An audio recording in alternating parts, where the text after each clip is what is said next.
You all watch and love Dallas, and this is the Big Daddy, Jim Davis, who is jockeying in Dallas. Do you realize that last year, Mr. Davis, that Dallas was 58th on the ratings chart?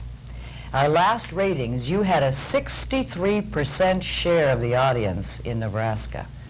They love Dallas. Oh, isn't that wonderful? How do you account for its success? Dallas, huh? How do you account that it's done so well in this year, in this past year in particular? You know, that's really a hard question to answer. I've been asked that 100 times. I don't guess I ever come up with a decent answer, but I guess they get involved with the people. They just get involved with the people because it is a show about people, really, regardless of what they are, who they are, what their life is. It is a story about people. And I think they get involved in the people, and more so than anything else. What are they going to do next? What are they going to do next? What's going to happen to what they are going to do now? Whose baby is Sue Ellen going to have, and all this and all that? What's Job going to do now that Miss Ellie's got cancer, so on and so on? So I think you just get caught up in it. You know, like they do these daytime soap operas. They do the same thing there, and that's what we do here, I think. Jim is from Dearborn, Missouri, and they tell a wonderful little story about one of the first shows that you were in. It was an FBI short. Do you recall it? Yes, I do. And in Dearborn, Missouri, which is a town of only 500 people, there wasn't a cinema there. So everybody who wanted to see the homeboy who has done well had to go over to Edgerton, Missouri and watch the film. You know, I didn't know that just now, that they went there. Uh-huh. They didn't even have a cinema, no, right? No, we didn't have a cinema there, but they did have one in Edgerton. Maybe I was told that and forgot about it. Do you keep up with Missouri football? Not really anymore. No, I don't. Naturally, I would prefer if Missouri was playing against somebody. I suppose I'd root for Missouri, but I really don't. It's been so long ago since I was that part of that country. I love that country. I love the Midwest because that's where I was raised. I used to sell oil up in, I used to sell cattle feed or something up in Lincoln. In Lincoln? Yeah. I used to come through there, Lincoln, and I was working. Let me see, was I working for an oil company or for Quaker Oats Company? When you worked for the oil company, you made $75 a week. Yeah, that's You're right. still in oil in Dallas, That's making right. a little bit more than that. That's right. That's right. That's right. This guy has been in over 150 films and 300 television shows. But you've been always employed in some way, Pretty but much. touted as the big star type, the male leading hero originally, but as a support actor, more employment as a support. Well, yes, I did because I had my big shot of being a leading man with Betty Davis, which was, the picture was a complete flop.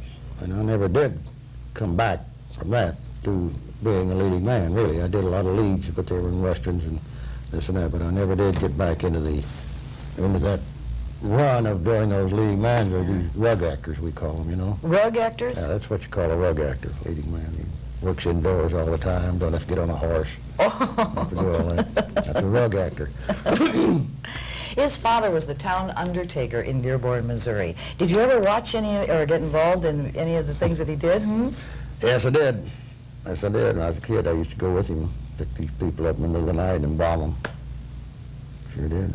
And then he became the town mayor. Yeah, well, Dad was, you know, a little small town like that. He was a mayor, and he did everybody's income tax for him, and when he'd bury somebody, he'd take hams and chickens and anything he could get, just like a doctor, you know. Sometimes you get paid, sometimes you wouldn't. But I didn't cotton to that, so I had to get out of there. Your wife of 30 years, Blanche, was a professional swimmer. And I thought, what is a professional swimmer? Well, a professional swimmer back in those days would be, she was in the Aquacade in New York, Aha. which she got paid for. And then she came out here and she swam in all the Esther Williams pictures, all the ballet dances and that type thing. So that's what you would call it. And you did a screen test with Esther Williams. You know, I remember seeing her in those wonderful films, and she was singing "Come Away Where Moonbeams" underwater. And I sat there as a young girl holding my breath to try to figure out how it was that she could stay underwater and sing that long. I didn't understand about editing and things like that. I'd sit there watching her going, those movies of hers almost killed me. I don't know how they did it either. I guess they did in editing. Some of those gals, maybe she could stay under 3-4 seconds, but I don't know how they could open their mouth and sing, do you? We've all seen the spin-off of Knots Landing, of course. Do you think that's going to overexpose Dallas?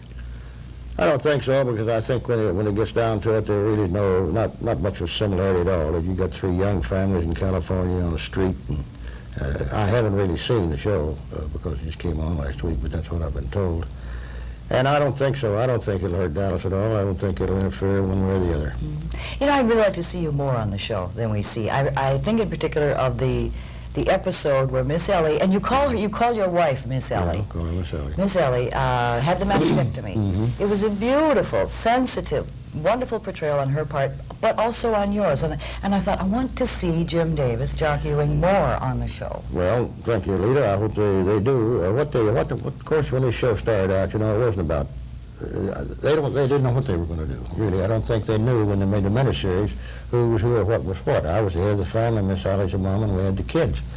So I don't think they really knew where they were going until it was picked up, and then they could think way ahead as to what the shows were going to do. And we all get a pretty good lick in shows here and there, you know. Pardon me, I'm in most of them. Everybody's in most of them. You get a big shot, and then you swing way down, but you're still in there.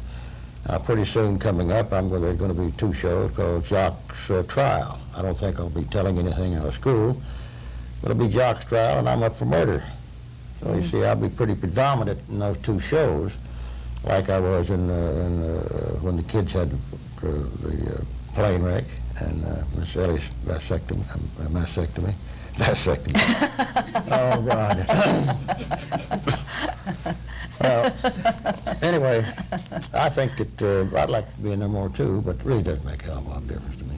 Get paid just the same. Well, you do a powerful job. Not long ago, Big Jock Ewing looked down his long dining room table and he said to his wife, "This family is falling apart. I tell you, it's falling apart." And everybody loves it. Everybody loves you in Dallas. Thank you. Thank you Leta, so very much. Jim Davis, Jock Ewing on Dallas. Thank you.